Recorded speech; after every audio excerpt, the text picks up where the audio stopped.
نحمده ونصلي على رسوله الكريم اما بعد فاعوذ بالله من الشيطان الرجيم بسم الله الرحمن الرحيم ولقد اخذنا آل فرعون بالسنين ونقص من الثمرات لعلهم يذكرون صدق الله العظيم۔ آگے بڑھنے سے پہلے دو باتوں کی وضاحت ہو جائے۔ ایک تو تصحیح کرنی ہے مجھے اس بات کی کہ حضرت موسیٰ علیہ السلام جب نبوت سے سرفراز ہو کر مصر واپس آئے ہیں تو اس وقت جو بادشاہ تھا فرعون، وہ اصل میں اس بادشاہ کا بیٹا تھا جس بادشاہ کے زمانے میں کہ یہ بچے کی حیثیت سے دریائے نیل سے باہر نکالے گئے تھے اور جس کی گود میں گویا کہ پلے تھے۔ وہ فرعون بھی ابھی زندہ تھا، بوڑھا ہو چکا تھا، لیکن اس کے حضرت موسیٰ علیہ السلام کے محل میں آنے تک تو کوئی اولاد نہیں ہوئی تھی۔ بعد میں اسے بھی اللہ نے ایک بیٹا دیا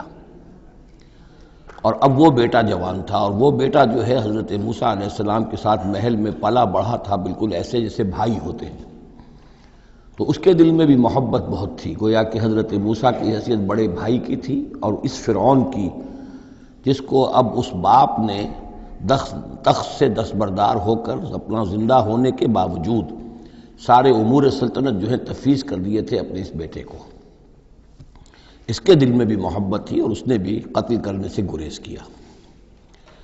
دوسری بات جو آخری آیت تھی 15ویں رکوع کی، یہ ہمارے لیے خاص طور پر لمحہ فکریہ ہے مسلمانان پاکستان کے لیے کہ ہم نے بھی تحریک پاکستان جو چلائی تو ہندوؤں کے غلبے کے خوف سے کہ اگر ہندوستان ایک وحدت کی حیثیت سے آزاد ہوا اور جو جدید دنیا کا جمہوری اصول ہے ون مین ون ووٹ، تو ہندو جو ہے اتنے غالب ہو جائیں گے کہ ہمیں دبا لیں گے، ہمیں ایکسپلائٹ کریں گے، ہماری تہذیب، تمدن، دین، مذہب، عقیدہ، زبان، ہر چیز کو برباد کریں گے۔ تو اللہ تعالیٰ نے ہمیں اس تحریک پاکستان میں جو بھی ہم نے کوشش کی اس میں کامیابی دی، اور بالکل یہی الفاظ وَيَسْتَخْلِفَكُمْ فِي الْأَرْضِ، اور تمہیں زمین میں طاقت عطا کرے، قوت عطا کرے، حکومت عطا کرے، فَيَنْظُرَ كَيْفَ تَعْمَلُونَ، پھر وہ دیکھے گا تم کرتے کیا ہو، تمہاری روش کیا رہتی ہے، تم پھر کیا طرز عمل اختیار کرتے ہو، تم واقعتاً اللہ کے بندے بنتے ہو اور اللہ ہی کی حکومت قائم کرتے ہو، یا یہ ہلدی کی گانٹھ جو تمہیں مل جائے تو اس کو لے کر تم پنساری بن کر بیٹھ رہتے ہو اور اپنی حکومت اور اپنی مرضی اور اپنی خواہشات کے مطابق وہ نظام وہاں کا چلاتے ہو۔ وَلَقَدْ أَخَذْنَا آلَ فِرْعَوْنَ، اور وہی قانون جو کہ سورہ انعام میں بھی آیا تھا، سورہ اعراف میں بھی، جب حضرت موسیٰ علیہ السلام آل فرعون کی طرف آئے تو اب یہ جو رد و قدح وہاں شروع ہوئی، تو اس دوران میں اللہ تعالیٰ نے قوم فرعون کے اوپر بہت سے چھوٹے چھوٹے عذاب بھیجنے شروع کیے تاکہ وہ ہوش میں آئیں، جاگیں۔ وَلَقَدْ أَخَذْنَا آلَ فِرْعَوْنَ، اور ہم نے پکڑا فرعون والوں کو بِالسِّنِينَ، بار بار قحط آ رہے ہیں، وَنَقْصٍ مِّنَ الثَّمَرَاتِ، اور فصلوں کی تباہی سے، لعلہم یذکرون، شاید کہ وہ نصیحت پکڑے۔ فَإِذَا جَاءَتْهُمُ الْحَسَنَةُ، جب بھی کبھی درمیان میں حالات بہتر ہو جاتے تھے، اچھی صورتحال ہوتی تھی، قالوا لنا هذه، وہ کہتے تھے یہ تو ہمارے لیے ہے ہی، ہماری محنت کا، ہماری پلاننگ کا، ہماری مساعی کا، ہماری جدوجہد کا ثمرہ ہے۔ وَإِن تُصِبْهُمْ سَيِّئَةٌ، اور جب انہیں کوئی تکلیف آتی تھی، یطیروا بموسیٰ ومن معہ، تو اسے سمجھتے تھے کہ یہ موسیٰ اور اس کے ساتھیوں کی نحوست کی وجہ سے ہے۔ الا انما طائرہم عند اللہ، آگاہ ہو جاؤ کہ ان کی نحوست، ان کی شوبی قسمت جو ہے وہ اللہ کے ہاتھ میں ہے۔ ولکن اکثرہم لا یعلمون، لیکن ان کی اکثریت علم نہیں رکھتی، سمجھتے نہیں۔ وقالوا مہما تأتنا بہ من آیۃ لتسحرنا بہا، اور وہ کہتے تھے بہت ہی چیلنجنگ انداز میں کہ اے موسیٰ، یہ تم اپنے جادو کے زور سے ہمارے اوپر جو جو چیزیں لا رہے ہو، جو مصیبتیں لا رہے ہو تاکہ تم ہم پر جادو کرو، فما نحن لک بمؤمنین، تو اس کے باوجود ہم ثابت قدم ہیں، صابر ہیں، ہم اپنے عقائد پر، اپنے نظام پر جمے ہوئے ہیں، ہم آپ کی بات ماننے والے نہیں ہیں۔ فارسلنا علیہم الطوفان، پھر ہم نے ان پر زیادہ بڑی مصیبتیں بھیجیں، طوفان وجرادہ، اور ٹڈی دل جس سے کہ فصلیں چٹ ہو گئیں، القمل، اور چچڑیاں، یہ قمل ہی سے ملتی جلتی شے جو ہے کھٹمل ہے ہماری، یہ جو انسان کے لیے پسو اور جس طریقے سے کہ اس کے خون کو چوستی ہیں، والضفادع اور مینڈک، اس کثرت سے مینڈک ہو گئے کہ جو برتن اٹھاؤ اس کے اندر سے مینڈک برآمد ہو رہا ہے، اور ظاہر بات ہے کہ پھر اس سے گھن آتی ہے، ہانڈی میں سے مینڈک پھدک کر نکل رہا ہے۔ والدمع اور خون کی بارش، آیات مفصلات، یہ ہم نے نشانیاں بھیجی وقفے وقفے سے، ساری ایک دم نہیں، ایک مرتبہ ایک نشانی ہے پھر دوسری نشانی ہے۔ فاستکبروا وکانوا قوما مجرمین، اس کے باوجود وہ استکبار پر اڑے رہے اور وہ بڑی ہی اڑیل قوم تھے، مجرم قوم تھے۔ ولما وقع علیہم الرجس، اور جب ان پر وہ مصیبت آ جاتی تھی، یعنی یہ کہ ہوتے ہوتے اب ان کی جو اکڑ فونی ہے اس میں کم سے کم یہ کمزوری واقع ہو گئی، یہ نرمی واقع ہو گئی جو آگے آ رہی ہے۔ ولما وقع علیہم الرجس، جب ان پر وہ عذاب آتا تھا، قالوا یا موسیٰ، تو وہ حضرت موسیٰ سے کہتے تھے، ادع لنا ربک بما عہد عندک، اپنے رب کو پکارو، دعا کرو جو تمہارا اس سے قول و قرار ہے، تمہارا عہد ہے اس کے ساتھ، تاکہ وہ ہمیں اس مصیبت سے نجات دے۔ لئن کشفت عنا الرجس، اگر اس نے ہم سے اس عذاب کو ہٹا دیا، کھول دیا، لنؤمنن لک، ہم تمہاری بات مان لیں گے۔ یہ ایمان کے ساتھ جب لام آتا ہے تو اس کے معنی وہ ایمان ایک عقیدے والا ایمان نہیں ہوتا، مان لیں گے، تمہاری بات مان لیں گے۔ ایک ہے ایمان بے کے ساتھ، آمنتو باللہ و ملائکتہ و کتبہ، تو با کے ساتھ جب آتا ہے پورے وثوق کے ساتھ، یقین کے ساتھ، گہرے اعتماد کے ساتھ، اور ایک ہے کسی کی بات سرسری طور پر مان لینا، تو وہ پھر ایمان لام کے ساتھ ہوتا ہے۔ لنؤمنن لک، ہم آپ کی بات مان لیں گے، وَلَنُرْسِلَنَّ مَعَكَ بنی اسرائیل، اور آپ کے ساتھ ہم بنی اسرائیل کو اس ملک سے جانے دیں گے۔ اصل میں وہ کیوں نہیں جانے دینا چاہتے تھے؟ اس لیے کہ ان کے لیے وہ بڑی ہی چیپ لیبر تھی، ان کے غلاموں کی حیثیت تھی، اور بڑے بڑے بھاری کام ان سے کرواتے تھے۔ احرام مصر کی تعبیر میں نہ معلوم کتنے اسرائیلیوں کی ہڈیاں جو ہیں وہ دفن ہیں، بڑی بڑی چٹانیں جو ہیں وہ جب اوپر کھینچی جاتی تھی، یعنی کوئی گرتی تھی تو ان کے بیسیوں نہیں سینکڑوں جو ہے اس کے اندر پس جاتے تھے۔ تو ظاہر بات ہے کہ وہ چیپ لیبر جو انہیں ملی ہوئی تھی اس کو چھوڑنے کے لیے آسانی سے وہ تیار نہیں تھے، اس حوالے سے انہیں یہ شاخ گزر رہا تھا، ورنہ ظاہر بات ہے وہ بھی جانتے تھے کہ یہ ہمارے اس ملک کے رہنے والے نہیں ہیں، یہ فلسطین سے آئے تھے حضرت یوسف علیہ السلام کے زمانے میں، لیکن جیسا کہ میں نے عرض کیا آپ سے پہلے کہ ابتدا میں ان کے لیے وہاں بڑی آؤ بھگت رہی، بڑے عیش رہے، وہ پیرزادوں کی طرح ان کا احترام کیا گیا، انہیں بہترین زمینیں دی گئیں، جوشن کا علاقہ کہلاتا ہے جو نیل کا ڈیلٹا ہے، جو سب سے زیادہ زرخیز علاقہ ہے، وہ ان کو دیا گیا، وہاں یہ لوگ جو زمیندار بنے۔ لیکن اس کے بعد جب وہ نیشنلسٹ ریولوشن آیا تو بات ساری جو ہے وہ الٹی ہو گئی، تو فرمایا کہ ہم بھیج دیں گے آپ کے ساتھ بنی اسرائیل کو۔ فلما کشفنا عنہم الرجس، لیکن جب ہم ان سے وہ مصیبت کو دور کر دیتے تھے، الی اجل ہم بالغوہ، ایک مدت تک کے لیے کہ جس تک وہ پہنچ جائیں، لیکن ظاہر بات ہے کہ ہر ایک چیز کے لیے ایک مدت ہے، اس کے اندر ہی وہ بات ختم ہوتی ہے۔ اذا ہم ینکثون، تو پھر وہ اپنے عہد سے پھر جاتے تھے، اپنا وہ وعدہ جو تھا وہ اس کو توڑ دیتے تھے۔ فانتقمنا منہم، اب now cutting a long story short, بس ہم نے ان سے انتقام لیا۔ فاغرقناہم فی الیم، اور ہم نے انہیں سمندر میں غرق کر دیا، بانہم کذبوا بآیاتنا، اس لیے کہ انہوں نے ہماری آیات کو جھٹلایا، وکانوا عنہا غافلین، اور یقیناً وہ ہماری ان آیات سے تغافل برتتے رہے۔ وَأَوْرَثْنَا الْقَوْمَ الَّذِينَ كَانُوا يُسْتَضْعَفُونَ مَشَارِقَ الْأَرْضِ وَمَغَارِبَهَا الَّتِي بَارَكْنَا فِيهَا، اور وارث بنا دیا ہم نے اس زمین کے مشرق و مغرب کا جس کو کہ ہم نے بابرکت بنایا ہے۔ یہاں میں مشارق الارض آ کر ذرا بات کے سمجھنے میں مشکل ہو جاتی ہے، یہ خاص ایک ترتیب ہے رزم کے حوالے سے۔ مراد یہ ہے کہ اس زمین کا وارث بنا دیا جس زمین کو ہم نے بابرکت بنایا ہے، اس کے مشرق اور مغرب پر قبضہ دلا دیا اس قوم کو کہ جس کو دبا لیا گیا تھا۔ یہ زمین فلسطین ہے، ارض فلسطین، اس لیے کہ قرآن مجید میں بھی ہے الذی بارکنا حولہ، سبحان الذی اسری بعبدہ لیلا من المسجد الحرام الى المسجد الاقصی الذی بارکنا حولہ لنریہ من آیاتنا۔ تو یہ سرزمین فلسطین جو ہے یہ اس اعتبار سے بھی مبارک ہے کہ سینکڑوں انبیاء یہاں رہے اور دفن ہوئے، حضرت ابراہیم علیہ السلام کے بعد سے لے کر، اور یہ کہ نہ معلوم کتنے طویل عرصے تک یہ انبیاء کا مدفن بھی رہا اور ان کا مسکن بھی رہا، پھر یہ کہ بڑی زرخیز علاقہ بھی ہے۔ تو ہم نے اس قوم کو کانوا یستضعفون، جو دبا لیے گئے تھے، مصر میں جو دبے ہوئے تھے، پسے ہوئے تھے، ان کو وارث بنا دیا، اس زمین کے مشرق اور مغرب کا، مشارق الارض و مغاربها التی بارکنا فیہا، جس میں ہم نے برکتیں رکھی ہیں۔ وتمت کلمۃ ربک الحسنی علی بنی اسرائیل، اور تیرے رب کی اچھی بات، اچھا وعدہ بنی اسرائیل کے حق میں پورا ہو گیا، بما صبروا، جو صبر انہوں نے کیا،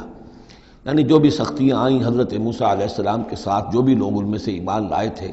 انہوں نے واقعتاً ثابت قدمی دکھائی، اور یہ کہ اس صبر کی وجہ سے اللہ تعالیٰ کا وعدہ ان پر پورا ہوا۔ وَدَمَّرْنَا مَا كَانَ يَصْنَعُ فِرْعَوْنُ وَقَوْمُهُ،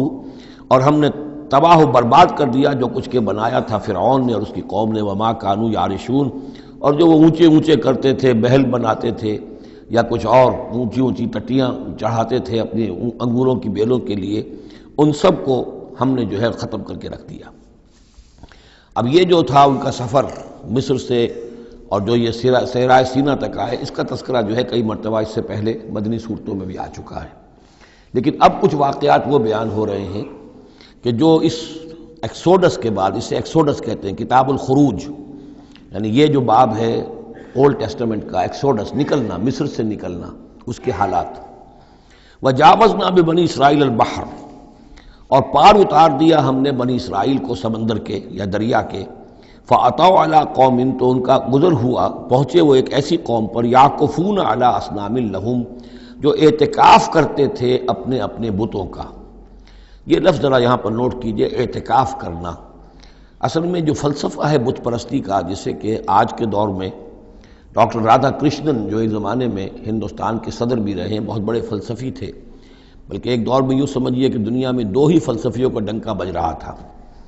ایک فلسفی مذہبی قسم کا اور وہ ڈاکٹر رادھا کرشنن تھے، اور ایک فلسفی ملحد قسم کا وہ برٹرنڈ رسل تھا، اور یہ دونوں تقریباً ایک ہی عمر کے ہم عمر، اور دونوں ہی 90 سے اوپر ہو کر فوت ہوئے ہیں۔ تو ڈاکٹر رادھا کرشنن نے ہندوستان کے فلسفے کو گویا کہ زندہ کر دیا اپنی تصنیفات کے ذریعے سے۔ اس نے بت پرستی کا جو فلسفہ بیان کیا وہ یہ کہ ہم یہ نہیں سمجھتے کہ ان بتوں میں کچھ ہے، یہ تو اصل میں بت تو ہم کسی ڈیٹی، کوئی بھی دیوی یا دیوتا کے نام پر مناتے ہیں، اس کے دھیان کرنے کے لیے، کنسنٹریشن نہیں ہو سکتی، خوگرے پے کرے محسوس ہے انسان کی نظر۔ انسان جو ہے مراقبہ کرتا ہے، اگر آپ جو مراقبہ کرنا چاہتے ہیں، اللہ کے ساتھ دھیان لگانا چاہتے ہیں، کیسے لگائیں؟ لیکن اگر کسی تصویر کو سامنے رکھ لیں تو پھر توجہ کو مرکوز کرنا آسان ہو جائے گا۔ یہ ہے ان کا فلسفہ بت پرستی کا۔ تو اعتکاف اسی کو کہتے ہیں، جو ابھی آپ جن کو بھی اللہ توفیق دے گا اصل صحیح ہو کہ سال میں یہ 10 دن آدمی نکال لے کہ اپنی توجہات کو ہر چیز سے، دنیاوی معاملات سے، ان سے ہٹا کر اور اللہ تعالیٰ کی ذات پر وہ مرکوز کرے، ذکر پر، توجہ پر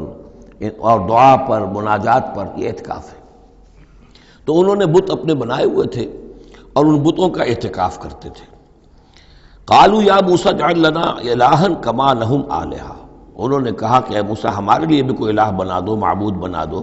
کوئی ایسی نشانی ہو جس کو کہ ہم ذریعہ بنائیں، اس کے اوپر اعتکاف کریں، گیان دھیان کا مرکز اس کو بنا لیں۔ قال انکم قوم تجہلون، حضرت موسیٰ نے فرمایا کہ تم جہل کا ارتکاب کر رہے ہو، کیا بات کہہ رہے ہو؟ ان ہؤلاء متبر ما هم فی، یہ لوگ جس چیز میں ہیں یہ تو ہلاک ہونے والے ہیں، برباد ہونے والے ہیں۔ وباطل ما كانوا يعملون، اور جو کچھ یہ کر رہے ہیں وہ سب باطل ہے، اس کی کوئی حقیقت نہیں ہے۔ قال غیر اللہ ابغیکم الہا، حضرت موسیٰ نے فرمایا کہ کیا میں اللہ کے سوا تمہارے لیے کوئی الہ تلاش کروں؟ وهو فضلکم علی العالمین، اور اس نے تو تمہیں فضیلت دی ہے تمام جہان والوں پر۔ وَإِذْ أَنْجَيْنَاكُمْ مِنْ آلِ فِرْعَوْنَ، اور ذرا یاد کرو جب کہ ہم نے تمہیں نجات دی آل فرعون سے۔ یسومونکم سوء العذاب، یہ الفاظ جو کہ تم سورہ بقرہ میں بھی آئے ہیں اور اس کے بعد بھی آئے ہیں۔ یسومونکم سوء العذاب، وہ تمہیں مبتلا کیے ہوئے تھے بدترین عذاب میں۔ یقتلون ابناءکم ویستحیون نساءکم، وہ قتل کر ڈالتے تھے تمہارے بیٹوں کو اور زندہ رکھتے تھے تمہاری بیٹیوں کو۔ وفی ذالکم بلاء من ربکم عظیم، اور یقیناً اس میں تمہاری رب کی طرف سے بہت بڑی آزمائش تھی۔ وَوَعَدْنَا مُوسَىٰ 30 لَيْلَةً، اور ہم نے بلایا موسیٰ کو 30 راتوں کے لیے، عام طور پر دن رات، لیکن یہ کہ عربی میں جو محاورہ ہے وہ رات ہی کا ذکر کرتے ہیں۔ 30 راتوں کے لیے وَأَتْمَمْنَاهَا بِعَشْرٍ، روایات سے معلوم ہوتا ہے کہ اولین جو تھی طلبی وہ 30 رات کے لیے ہوئی تھی، لیکن اس میں جو چلہ تھا جو حضرت موسیٰ علیہ السلام کو کاٹنا تھا، اس میں روزہ بھی تھا مسلسل 30 دن کا، تو اس میں یہ ہے کہ کسی وقت ان سے ضبط نہیں ہو سکا اور مسواک کر لی تھی، وہ جو روزے کی وجہ سے منہ کے اندر ایک طرح کی بو پیدا ہو جاتی ہے، اس کو برداشت نہ کر سکے، تو اس کی پاداش میں، اب یہ روایات ہیں، میں نہیں کہہ سکتا کہ کس حد تک ان میں صحت ہے، فَأَتْمَمْنَاهَا بِعَشْرٍ، تو مکمل کر دیا ہم نے اس مدت کو 10 دن سے اور، فَتَمَّ مِيقَاتُ رَبِّهِ 40 لَيْلَةً، تو وقت مدت پوری ہو گئی اس کے رب کی، یعنی 40 راتیں۔ یہیں سے ہمارے ہاں تصوف میں اہل صوفیہ نے 40 کا یہ چلہ کشی، 40 دن 40 رات کا چلہ کاٹنا، یہ جو ہے نکالا ہے۔ وقال موسیٰ لأخیہ ہارون، اور کہا موسیٰ نے اپنے بھائی ہارون سے علیہ السلام، اخلفنی فی قومی، آپ میری نیابت کیجئے میری قوم میں جا رہا ہوں، مجھے اللہ تعالیٰ نے طلب فرمایا کوہ طور پر، واصلح، اور دیکھیے اصلاح کرتے رہیے، ولا تتبع سبیل المفسدین، اور فساد مچانے والوں کے راستے کی پیروی نہ کیجیے گا۔ ولما جاء موسیٰ لمیقاتنا، اور جب موسیٰ پہنچے ہمارے وقت مقرر پر، وکلمہ ربہ، اور ان سے کلام کیا ان کے رب نے، قال رب ارنی انظر الیک، انہوں نے درخواست کی پروردگار مجھے اپنا دیدار عطا فرما، مجھے دکھا کہ میں تجھے دیکھوں۔ قال لن ترانی، اللہ نے فرمایا تم مجھے ہرگز نہیں دیکھ سکتے، ولکن انظر الی الجبل، لیکن ذرا اس پہاڑ کو دیکھو، فإن استقر مکانہ، اگر وہ اپنی جگہ پر کھڑا رہ جائے، برداشت کر جائے ہماری تجلی کو، فسوف ترانی، تو تم بھی سوچنا کہ شاید ہمیں دیکھ سکو۔ فلما تجلی ربہ للجبل، جب اللہ نے اپنی ایک تجلی ڈالی پہاڑ پر، اب یہ جلی کہتے ہیں روشن چیز کو، جلی شے روشن، تجلی یہ باب تفاعل ہے، کسی شے کا خود روشن ہو جانا، تو اللہ تعالیٰ کی یہ ذات کی تجلی ہے کہ جو پہاڑ پر ڈالی گئی، جعلہ دکن، جس سے کہ وہ پہاڑ جو ہے وہ بالکل ریزہ ریزہ ہو گیا، وخر موسیٰ صاعقا، اور حضرت موسیٰ علیہ السلام بھی تجلی باری تعالیٰ کے اس بالواسطہ مشاہدے کے نتیجے میں بھی وہ بے ہوش ہو کر گر پڑے۔ فلما افاق، جب انہیں افاقہ ہوا، ہوش میں آئے، قال سبحانک، اب انہوں نے کہا اے اللہ تو پاک ہے، تبت الیک، میں تیری جناب میں توبہ کرتا ہوں کہ میں نے جسارت کی تھی، میں نے جو ہے اپنی حیثیت سے بڑھ کر تجھ سے سوال کر لیا تھا، وانا اول المومنین، اور میں پہلا ہی ہوں ایمان لانے والا، بغیر دیکھے تجھے ماننے والا ہوں۔ قال یا موسیٰ انی اصطفیتک علی الناس برسالاتی، اللہ نے فرمایا موسیٰ میں نے تمہیں چن لیا ہے لوگوں پر، تمام انسانوں میں سے تمہیں چنا ہے، پسند کیا ہے اپنے پیغام کے لیے، رسالات کے لیے، وبکلامی، اور اپنے کلام کے لیے، یہ خاص مقام ہے، امتیازی مقام ہے حضرت موسیٰ کا، کلم اللہ موسیٰ تکلیم، فخذ ما آتیتک وکن من الشاکرین، تو لے لو جو میں تمہیں دے رہا ہوں اور بن جانا شکر کرنے والوں میں، یعنی یہ الواح جو ہے جو ہم دے رہے ہیں اس میں احکام لکھے ہوئے ہیں، یہ تم لے لو اور ان کا حق ادا کرو۔ وَكَتَبْنَا لَهُ فِي الْأَلْوَاحِ، اور ہم نے لکھ دیا اس کے لیے تختیوں پر، وہ پتھر کی تختیاں، مِن كُلِّ شَيْءٍ مَوْعِظَةً، ہر طرح کی نصیحت، وَتَفْصِيلًا لِكُلِّ شَيْءٍ، اور ہر طرح کے احکام کی تفصیل، یعنی جو بنیادی احکام ہیں، موٹے موٹے احکام ہیں، یوں سمجھیے کہ وہ در حقیقت ایک طرح سے ڈینجر سگنلز ہیں۔ اگر آپ کسی پہاڑی راستے پر جا رہے ہیں تو جگہ جگہ آپ کو نشانات ملتے ہیں کہ ذرا یہاں بچ کے گزرنا، تو شریعت خداوندی جو ہے وہ بھی در حقیقت انسانی تمدن کا جو پیچیدہ سفر ہے اس میں ڈینجر کوشنز ہیں، ڈینجر سگنلز ہیں، یہاں اس سے ذرا دور رہنا، اس سے ذرا ہٹ کر رہنا، اس کے اندر اندر آدمی جو ہے وہ اپنی محنت کرے، کوشش کرے، جدوجہد کرے، مباحات کے دائرے کے اندر جو بھی اس کا ہے چوائس اس کو اختیار کر لے، لیکن جو محرمات ہیں وہ حدود ہیں، تلک حدود اللہ فلا تقربوها، تو شریعت کی جو آسمانی شریعت ہے اصل بنیاد یہی ہے کہ زندگی کے ہر گوشے سے متعلق چند موٹے موٹے احکام دے دیے، اس کے اندر جو ہے وہ کھلا چھوڑ دیا انسان کو کہ اب اس کے اندر اپنی سمجھ سے، اپنے اجتہاد سے، اپنی کوشش سے، اپنی عقل کو بروئے کار لا کر کام کرو۔ وَكَتَبْنَا لَهُ فِي الْأَلْوَاحِ مِن كُلِّ شَيْءٍ مَوْعِظَةً وَتَفْصِيلًا لِكُلِّ شَيْءٍ فَخُذْهَا بِقُوَّةٍ، تو اے موسیٰ اس کو تھام لو مضبوطی کے ساتھ، وَأَمُرْ قَوْمَكَ، اور اپنی قوم کو بھی حکم دو، يَأْخُذُوا بِأَحْسَنِهَا، کہ وہ اسے پکڑیں، اس کو تھامیں اس کی بہترین صورت کے اندر۔ اس کے مراد کیا ہے کہ ہر معاملے کے اندر درجے ہوتے ہیں۔ آپ کو ایک چیز بتائی جا رہی ہے، اس میں ایک درجہ اونچا ہے، ایک اس سے کمتر ہے، آپ اونچے سے اونچے درجے کی طرف آنے کی کوشش کیجیے۔ یہی بات جو ہے مسلمانوں سے بھی پھر کہی گئی ہے، آخری پاروں میں ہم دیکھیں گے چل کر کہ وہ لوگ کہ جو کلام کو سنتے ہیں، یستمعون القول فیتبعون احسنہ، وہ کلام کو سنتے ہیں پھر جو اس کی بہترین بات ہوتی ہے اس کو اختیار کرتے ہیں۔ ایک یہ ہوتا ہے آدمی سوچتا ہے کچھ اور کمی والی بات ہو جائے، ڈھیل ہو جائے، رعایت ہو جائے، چلیے پاس مارکس مجھے مل جائیں،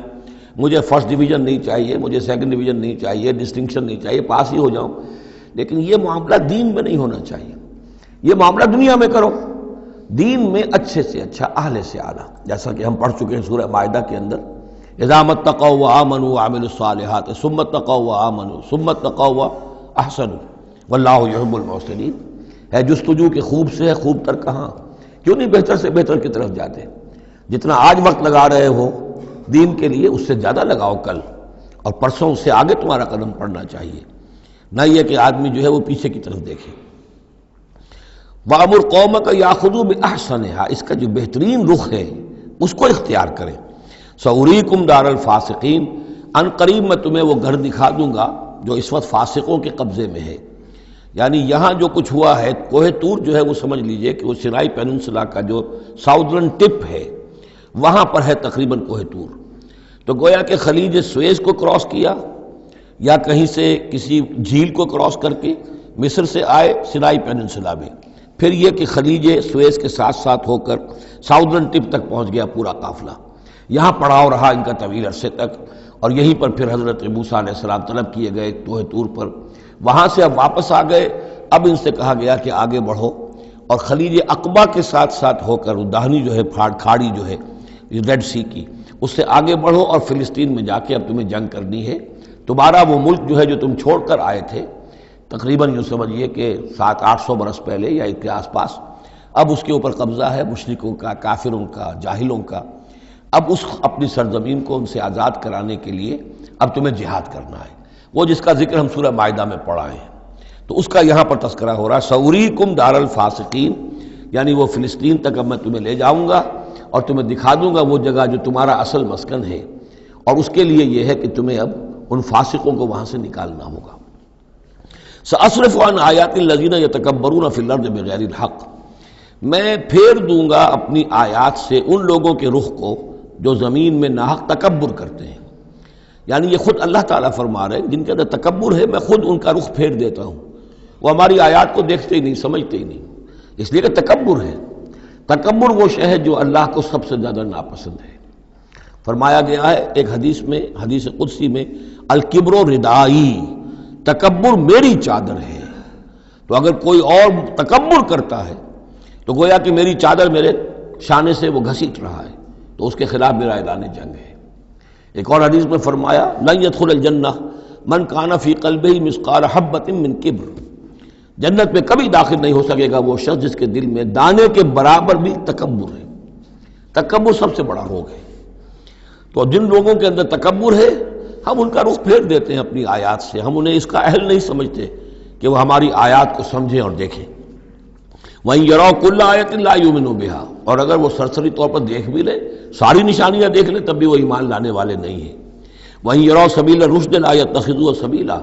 اور اگر وہ دیکھ بھی لیں کامیابی کا اور سعادت کا اور ہدایت کا راستہ، تب بھی اس راستے کو اختیار نہیں کریں گے۔ وَإِن يَرَوْا سَبِيلَ الْغَيِّ يَتَّخِذُوهُ سَبِيلًا، اور جب بھی ان کے سامنے آئے گا کجی کا راستہ، ٹیڑھ کا راستہ، گمراہی کا راستہ، اسے وہ اختیار کریں گے۔ یعنی یہ ساری چیزیں ان کی کس وجہ سے ہیں کہ ان کے دلوں میں تکبر ہے۔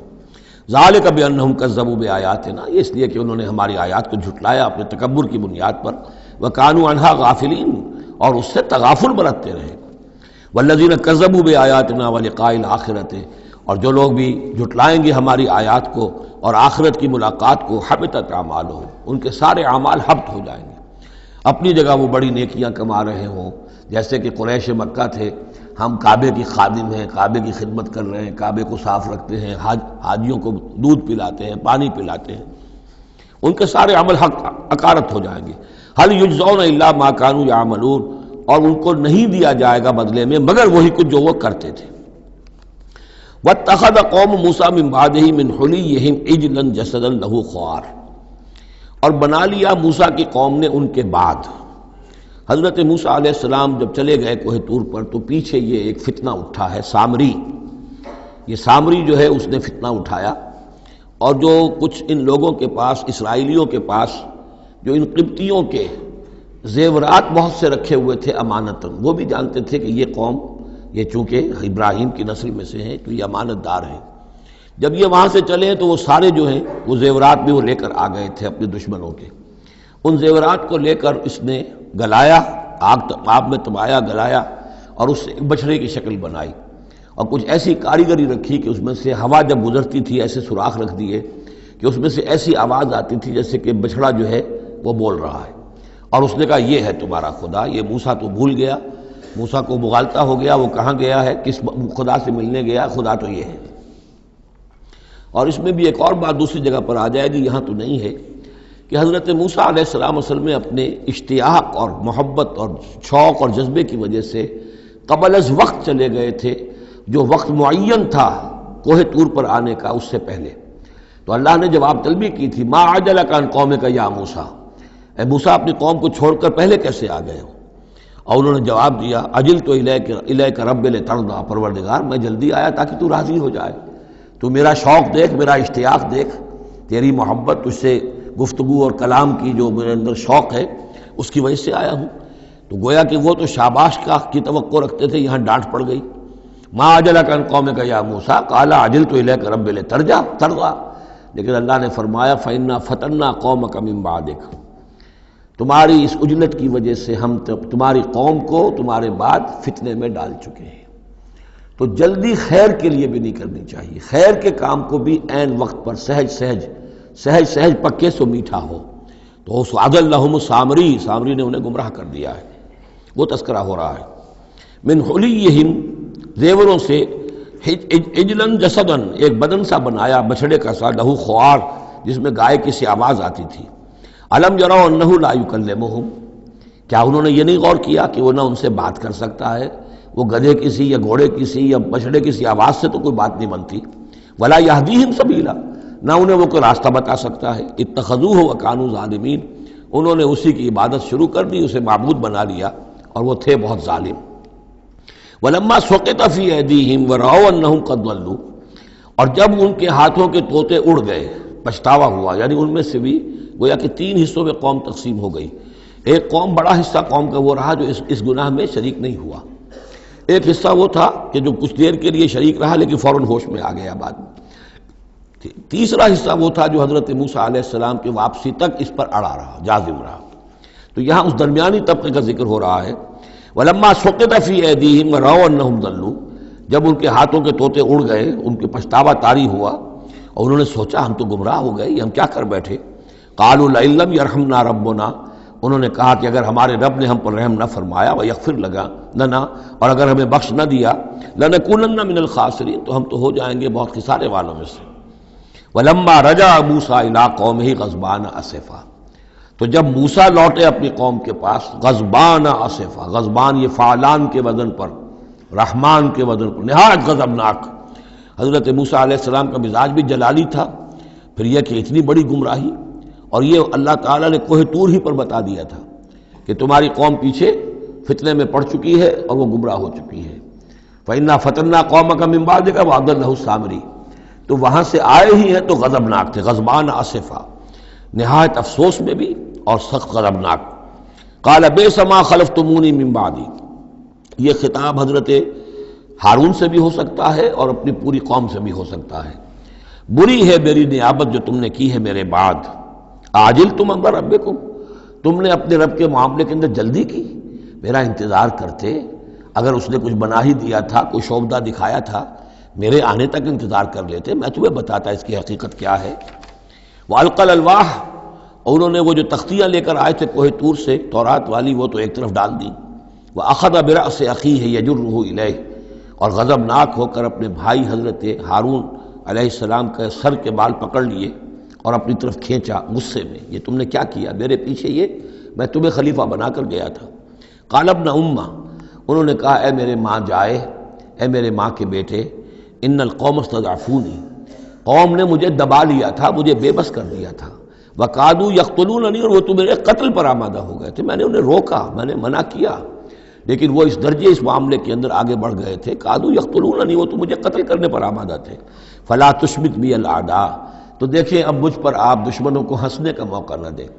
ایک تو آپ کے پیچھے انہوں نے مجھے دبایا، میری توہین کی، مجھے قتل کرنے تک پر آمادہ ہو گئے، اب وہ دیکھیں گے کہ موسیٰ بھی آئے ہیں تو میرے بال آپ پکڑ کر کھینچ رہے ہیں اور میری توہین کر رہے ہیں، تو اس پر تو دشمن اور ہنسے گا۔ فلا تشمت بی الاعداء، شماتت اعداء یہ ہمارے ہاں پھر اردو زبان میں محاورہ ہے۔ ولا تجعلنی مع القوم الظالمین، اور مجھے ان ظالموں کے ساتھ نہ کر دیجئے، میں ان کے ساتھ نہیں ہوں، نہ میں نے ان کے ساتھ اتفاق کیا ہے، میں روکتا رہا، منع کرتا رہا۔ قال رب اغفر لی ولأخی، اب حضرت موسیٰ نے دعا کی اللہ سے، پروردگار بخش دے مجھے بھی اور میرے بھائی کو بھی، وادخلنا فی رحمتک، اور ہمیں داخل فرما اپنی رحمت میں، وانت ارحم الراحمین، اور یقیناً تو ہے تمام رحم کرنے والوں میں سب سے بڑھ کر رحم فرمانے والا۔ ان الذین اتخذوا العجل سینالہم غضب من ربہم، اب یہ فیصلہ انہوں نے دیا،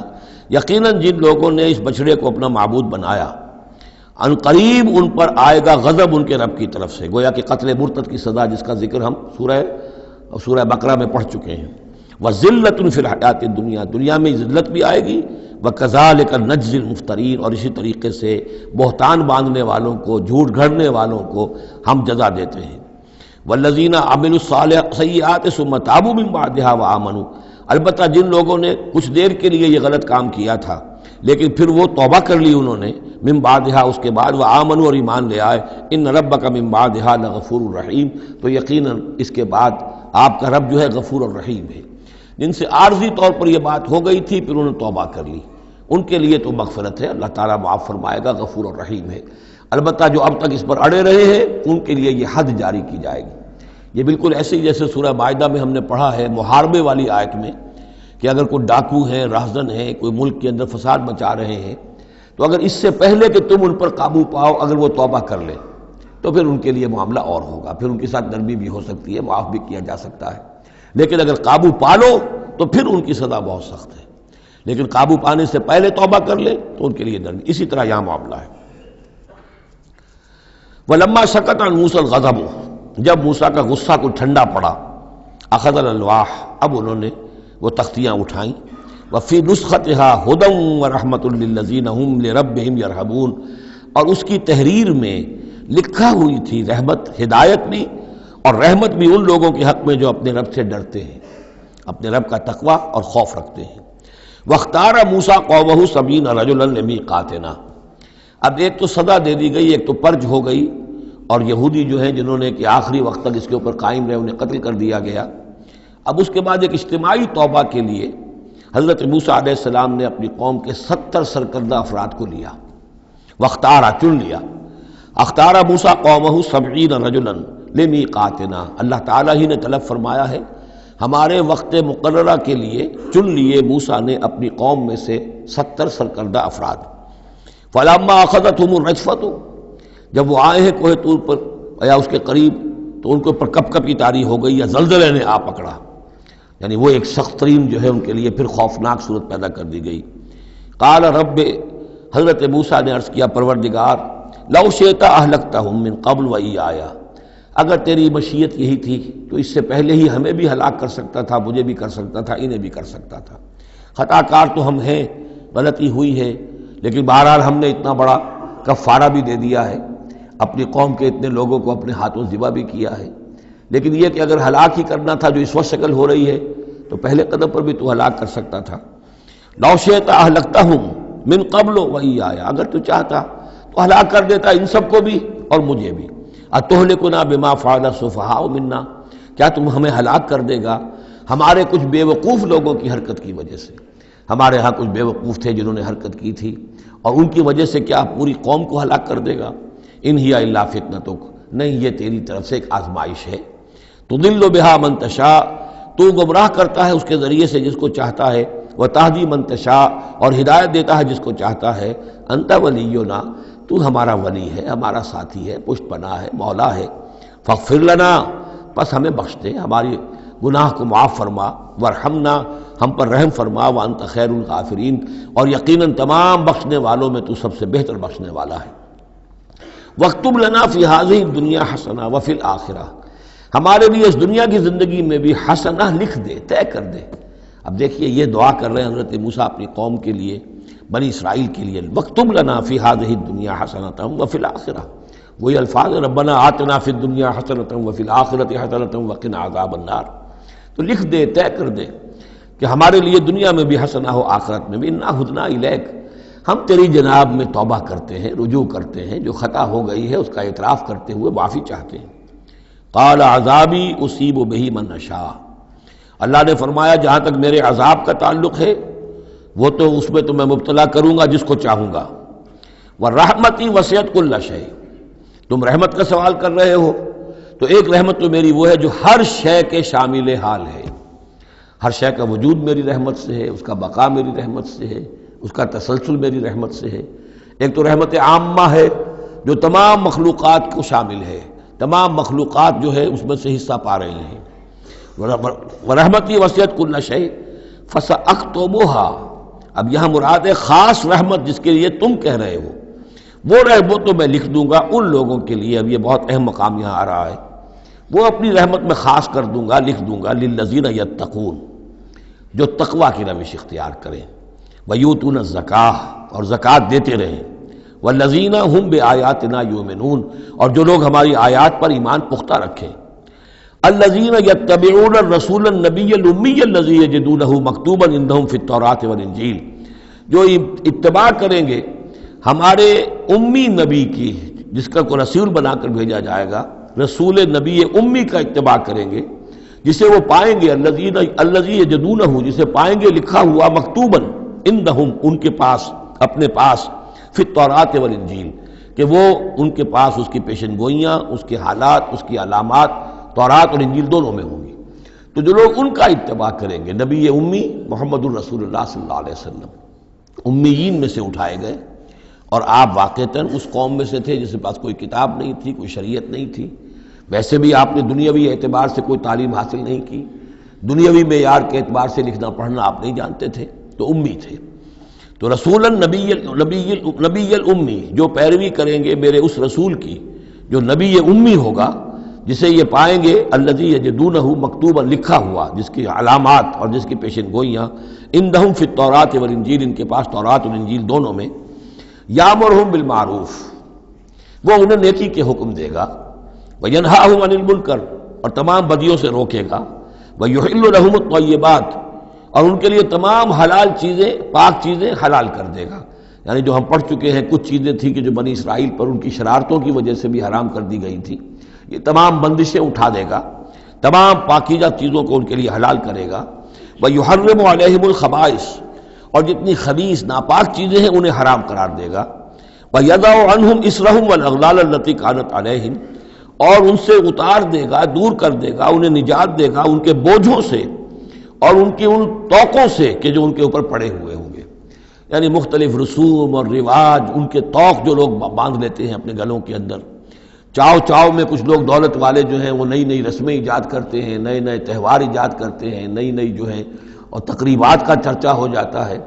غریبوں کے لیے پھر ان کو پورا کرنا پڑتا ہے۔ شادی بیاہ کی یہ تقریبات ہیں، اب جن کے پاس حرام کی دولت کے انبار جمع ہیں ان کے لیے تو اپنی دولت مندی کے اظہار کا موقع ہے، کیسے پتہ چلے گا ہم دولت مند ہیں؟ اسی طریقے سے جیسے کہ ہندوؤں کے ہاں بنیے کی دولت یا لگتی تھی مکان پر یا بیاہ شادی پر، باقی کھانا پینا ان کے ہاں نہیں تھا، نہ اچھا پہننا، نہ اچھا کھانا، نہ اچھا پینا، لیکن مکان بنائیں گے تو عالیشان، اور دوسرے یہ کہ شادی کریں گے تو پھر ٹھاٹ کے ساتھ۔ یہی ہمارے ہاں بھی معاملے چلے آ رہے ہیں، وہ ہندوانہ پس منظر ہے اور اس میں رسومات ہیں۔ اب یہ امیروں کے لیے تو چونچلے ہیں، غریبوں کے لیے یہ اسر اور اغلال ہیں۔ اسر وہ بوجھ کو جن کو لے کے چل نہ سکے، نتیجہ کیا نکلتا ہے؟ بچیاں بیٹھی ہوئی ہیں، ہاتھ پیلے نہیں ہو سکتے، شادی نہیں ہو سکتی، نہ نومن تیل ہو، نہ رادہ ناچے، نہ سارے تقاضے پورے ہوں، نہ شادی ہو سکے۔ تو یہ جو اسر اور اغلال لوگوں نے، پھر یہ کہ جو سوشل ایولیوشن کہہ لیجئے یا جو بھی اس کے اندر تنزل ہوا ہے، جس کے نتیجے میں لوگوں کے اوپر طرح طرح کی قیدیں آ گئی ہیں، کہیں جو ہے وہ جاگیرداری نظام آ گیا ہے، اس کی قید ہے، کہیں بادشاہت ہے، امپیریلزم ہے، اس کی قید ہے، کہیں سرمایہ دارانہ نظام ہے، اس کا تشدد ہے۔ تو محمد جب آئیں گے یہ اللہ تعالیٰ فرما رہے ہیں، ان تمام قیدوں سے نجات دلائیں گے، ان تمام بوجھوں سے نوع انسانی کو نجات دیں گے، عدل اور قسط کا نظام قائم کریں گے، وہ چاہے رسومات کی شکل میں ہو اور چاہے یہ کہ ایک نظام ظالمانہ ایکسپلائٹیٹو اگر نظام ہے، ریپریسو نظام ہے، تو اس کو ہٹا کر فالذین آمنوا بہ۔ اب یہ جو الفاظ آ رہے ہیں اس آیت مبارکہ کے، یہ بہت اہم ہے، اس پر میرا ایک پورا کتابچہ موجود ہے کہ جس کا عنوان ہے نبی اکرم صلی اللہ علیہ وسلم سے ہمارے تعلق کی بنیادیں۔ فالذین آمنوا بہ گنتی کر لیجئے، تو جو لوگ ان پر ایمان لائیں گے، پہلی شرط ہے ایمان، وعزروہ، اور ان کا ادب کریں گے، ونصروہ، اور اس کی مدد کریں گے، واتبعوا النور الذی انزل معہ، اور اس نور کی پیروی کریں گے جو ان کے ساتھ نازل کیا جائے گا۔ اولئک ھم المفلحون، یہی لوگ ہوں گے فلاح پانے والے۔ اللہم ربنا اجعلنا منہم۔ اب یہاں تھوڑی سی وضاحت کر لیجئے، فالذین آمنوا بہ، وہ لوگ جو اس پر ایمان لائیں گے۔ ایمان کے دو تقاضے سمجھ لیجئے، ایک تقاضا اطاعت، لا یؤمن احدکم حتی یکون ہواہ طبعا لما جئت بہ، تم میں سے کسی شخص کا مجھ پر ایمان نہیں ہے جب تک کہ اس کی خواہش نفس تابع نہ ہو جائے اس کے جو میں لے کر آیا ہوں، جو احکام میں لے کر آیا ہوں۔ تم اگر جب ایمان رکھتے ہو کہ میں اللہ کی طرف سے لے کر آیا ہوں تو تمہیں ان کو ماننا ہے۔ لا یؤمن احدکم حتی یکون ہواہ طبعا لما جئت بہ۔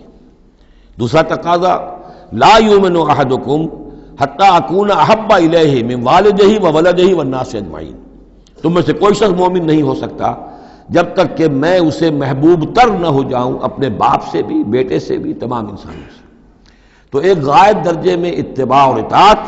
اور دوسرے غائب درجے میں محبت محمد رسول اللہ صلی اللہ علیہ وسلم کی، یہ ایمان کے تقاضے ہیں۔ اب اس کا نتیجہ خود بخود نکلے گا، پھر آپ کی تعظیم ہوگی، عظمت ہوگی، آپ کا نام جہاں سنیں گے درود آپ پڑھیں گے،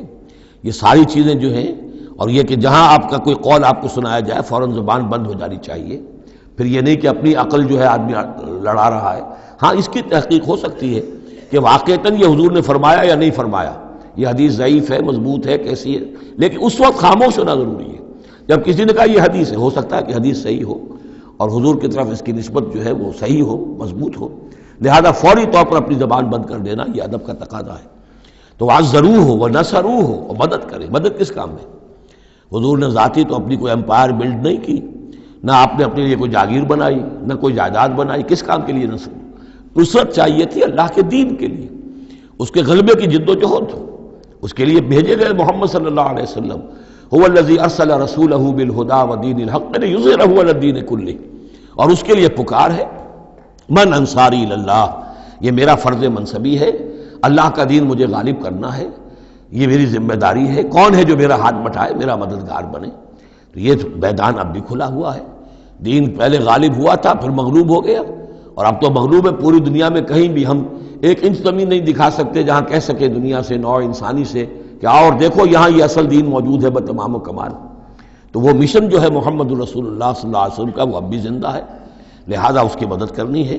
واتبعوا النور الذی انزل معہ، اور اس مشن کی تکمیل میں جو راستہ ہے، جو طریقہ اللہ نے بتایا ہے، وہ اس قرآن کے ذریعے سے ہے، تذکیر قرآن سے، تبلیغ قرآن کی، انذار قرآن سے، تبشیر قرآن سے، تعلیم قرآن کی، یتلو علیہم آیاتہ ویعلمہم الکتاب والحکمۃ ویزکیہم، اس کے ذریعے سے لوگوں کو کھینچو، لوگوں کو نکالو گندگیوں میں سے اور اندھیروں میں سے، لوگوں کے اندر ایمان کی شمع روشن کرو، پھر انہیں منظم کرو، جمع کرو، پھر باطل سے ٹکراؤ۔ فالذین آمنوا بہ وعزروہ ونصروہ واتبعوا النور الذی انزل معہ، تو جو لوگ ان پر ایمان لائیں گے اور ان کی تعظیم کریں گے اور ان کی مدد کریں گے اور اس نور کی پیروی کریں گے جو ان کے ساتھ نازل کیا جائے گا، یعنی قرآن مجید حضور کے ساتھ یہ نازل کیا گیا، بھیجا گیا۔ اولئک ھم المفلحون، یہی لوگ ہوں گے فلاح پانے والے۔ اللہم ربنا اجعلنا منہم۔ قل یا ایھا الناس، اب ظاہر بات ہے کہ وہ لمبی بات کو اب یہاں پہ ختم کرتے ہوئے کہ اب حضور صلی اللہ علیہ وسلم تشریف لے آئے، اب یہی بات اس کے حوالے سے اب آپ سے کہا جا رہا ہے کہ اے نبی، جو خبر دی تھی اس وقت ہم نے موسیٰ کو، اور جو ہم نے کہہ دیا تھا کہ جو رحمت ہے ہماری خصوصی وہ انہی لوگوں کے لیے ہوگی تم میں سے کہ جو محمد عربی صلی اللہ علیہ وسلم پر ایمان لے آئیں گے۔ تو اب کہہ دیجئے ڈنکے کی چوٹ، قل یا ایھا الناس، کہہ دیجئے اے لوگو۔ اور یہ پھر بہت نوٹ کرنے کے قابل ہے کہ ہم نے اب تک جتنے رسولوں کا تذکرہ سنا ہے، پڑھا ہے سورہ اعراف میں، وہ یا قوم یا قوم یا قوم، اے میری قوم کے لوگوں۔ لیکن محمد رسول اللہ کی امتیازی شان یہ ہے کہ یہ قوم کی طرف مبعوث نہیں ہوئے، صرف پوری نوع انسانی کی طرف۔ جیسے سورہ بقرہ کے تیسرے رکوع کی پہلی آیت میں نے حوالہ دیا تھا، یا ایھا الناس اعبدوا ربکم الذی خلقکم والذین من قبلکم لعلکم تتقون۔ تو یہ آفاقی رسالت ہے، عالمی رسالت ہے، انسانی سطح پر ہے۔ قل یا ایھا الناس انی رسول اللہ الیکم جمیعا، میں اللہ کا رسول ہوں تمہاری طرف، سب کی طرف۔ الذی لہ ملک السماوات والارض، یہ بات 5 مرتبہ قرآن میں کہی گئی ہے مختلف الفاظ میں کہ حضور کی بعثت پوری نوع انسانی کے لیے ہے،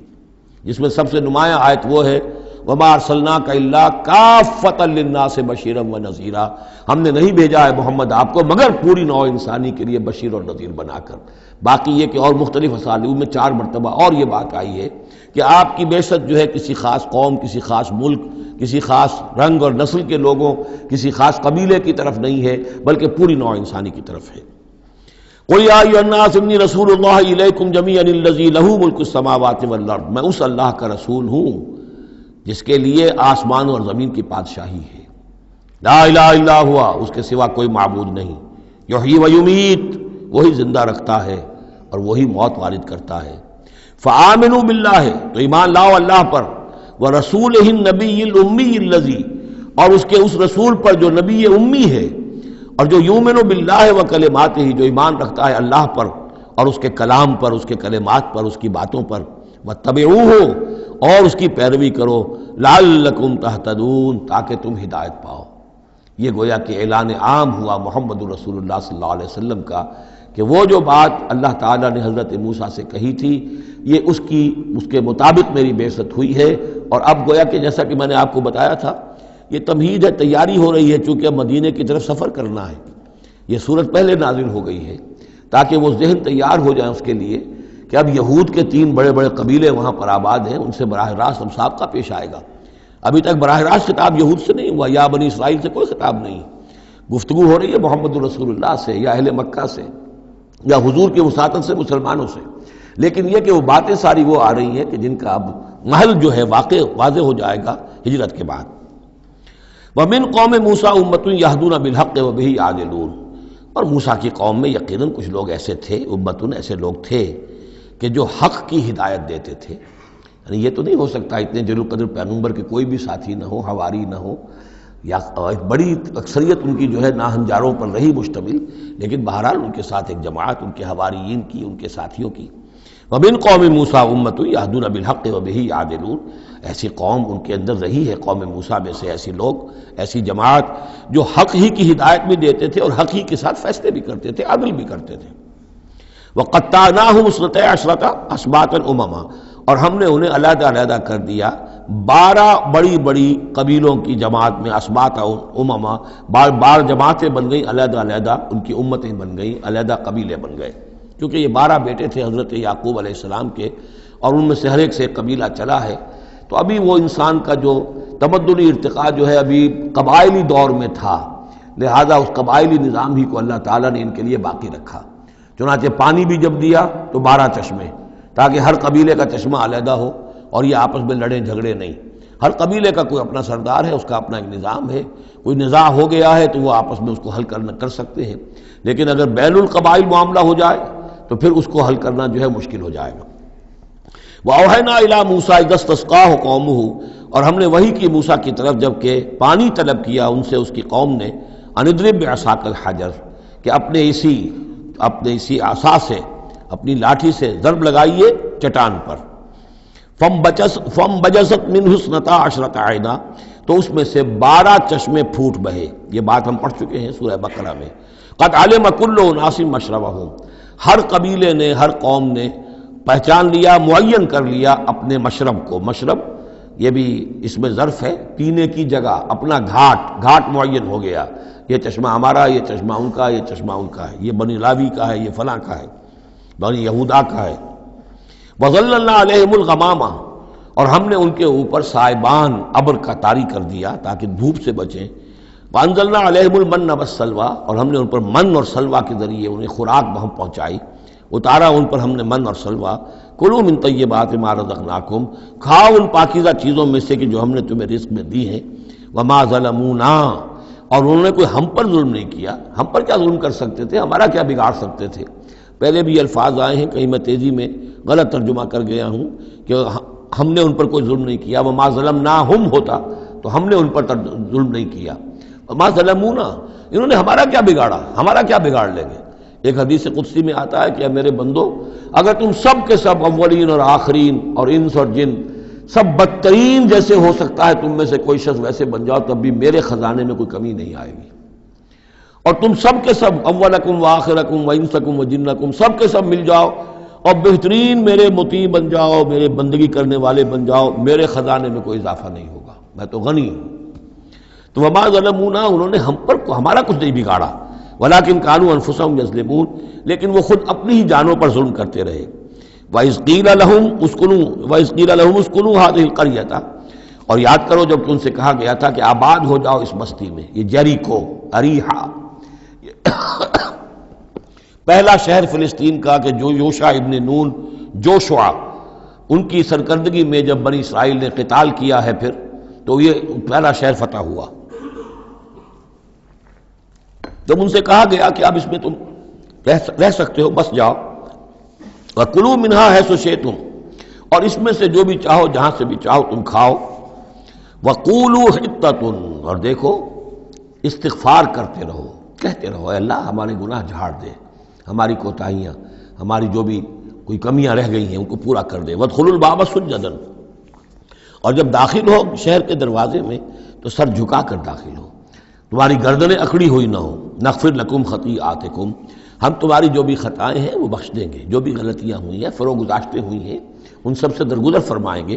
سنزید المحسنین، اور نہ صرف یہ کہ وہ خطائیں معاف کر دیں گے، جو ان میں سے محسن ہوں گے تم میں سے انہیں تو اب اور دیں گے، ان کے درجات بلند کریں گے، ان کو اور اونچے سے اونچے مراتب عطا کریں گے. فبدل الذین ظلموا منہم قولا غیر الذی قیل لہم، تو بدل دیا ان میں سے جو ظالم تھے، گناہ گار تھے، ایک ایسی بات کو کہ جو ان سے کہی گئی تھی اس کی بجائے. یعنی وہ کہا گیا تھا حطۃ حطۃ حنطۃ حنطۃ، ہمیں گیہوں چاہیے گیہوں چاہیے. فارسلنا علیہم رجزا من السماء، تو ان پر ہم نے آسمان سے ایک عذاب بھیج دیا. جن لوگوں نے وہ غلط حرکت کی تھی ان پر پلیگ آئی اور وہ سب کے سب ہلاک ہو گئے.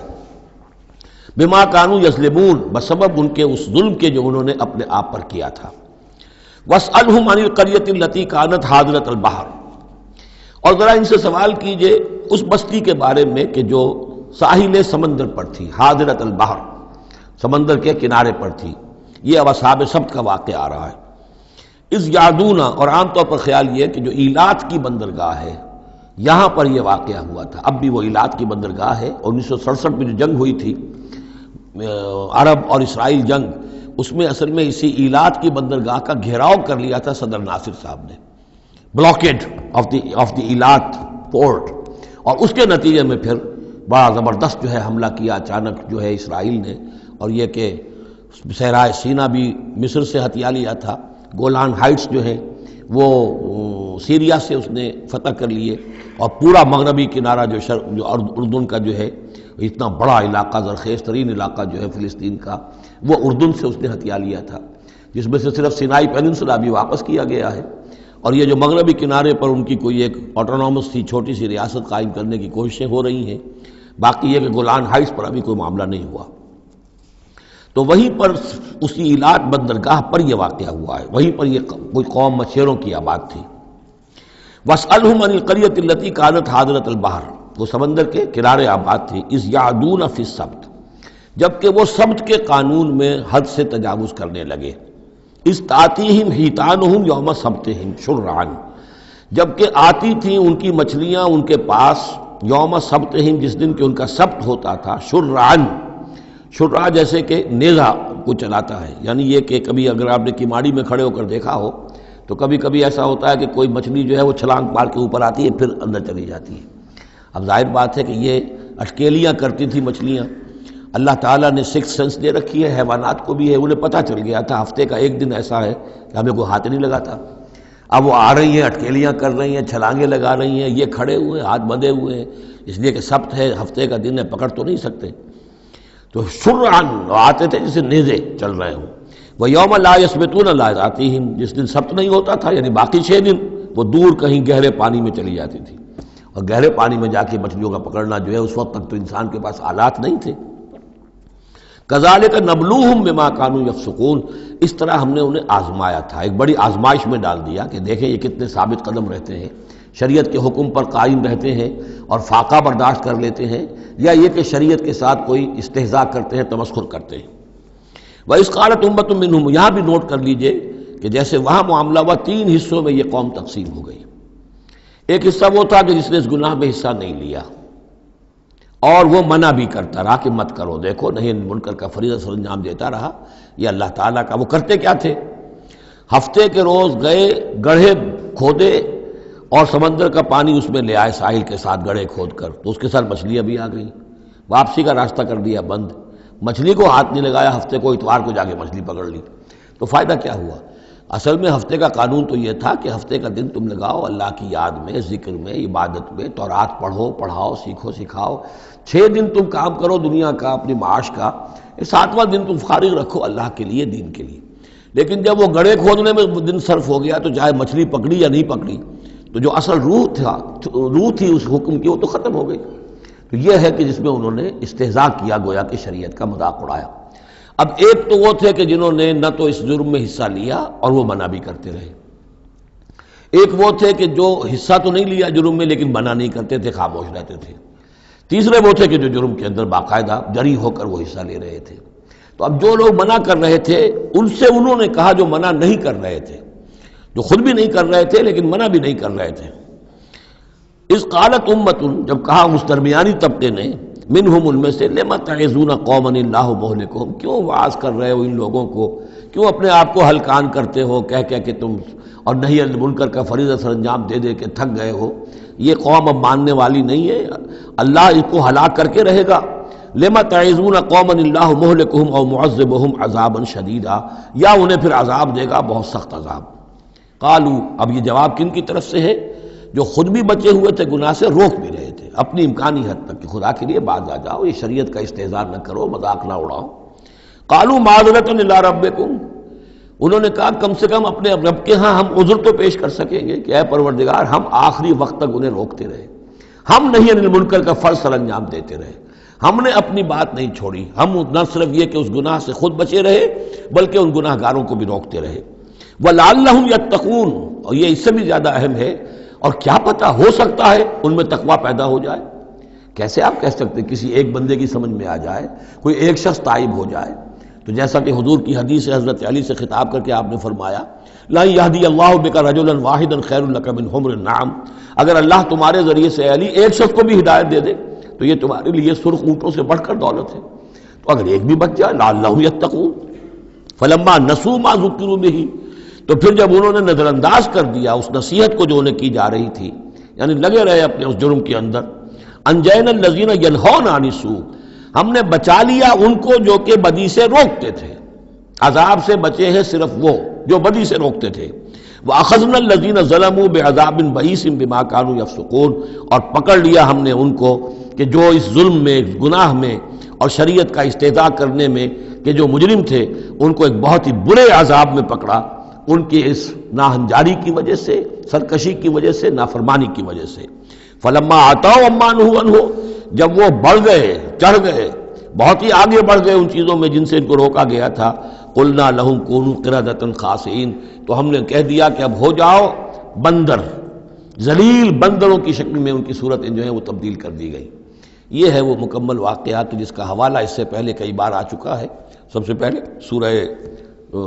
بقرہ میں بھی آیا تھا، اس کی تفصیل یہاں آ گئی ہے۔ بارک اللہ لی ولکم فی القرآن العظیم ونفعنی وإیاکم بالآیات والذکر الحکیم۔